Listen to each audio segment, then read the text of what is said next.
big youth outreach is being done by the Prime Minister, as today he will be addressing the 57th convocation ceremony of the Indian Institute of Technology, Delhi.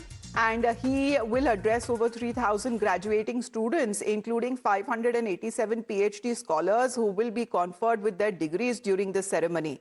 Now, this is important as the Prime Minister who would be present there, and he will also present the Institute's most prestigious honors, including that of the President's Gold Medal, the Director's Gold Medal, and Shankar Dayal Sharma Gold Medal, and to the meritorious students there during the ceremony. So let's connect with Kritika on this. Kritika, IIT Delhi, has always made rich contributions in the fields of research and innovation, and the Prime Minister would be now attending the convocation ceremony.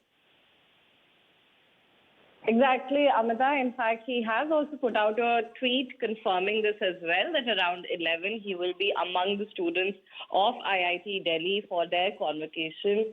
He'll also be, in fact, inaugurating an AI-powered supercomputing facility in the institute as well, which is supposed to usher in the 2.0 era of IIT Delhi. Now, as far as these students are concerned, what we heard from the director of the institute yesterday was that there are a record number of students obtaining their PhDs this time. The number of female graduates is also increasing year on year. Absolutely, because this is something that has been posted by the Prime Minister, where he says that he is looking forward to being among the students and the teachers of the pioneering institution. But also, Kritika, he would be inaugurating the Param Pragya, which is an AI-powered high-performance supercomputing facility that has been established at the Sonipat campus of IIT Delhi.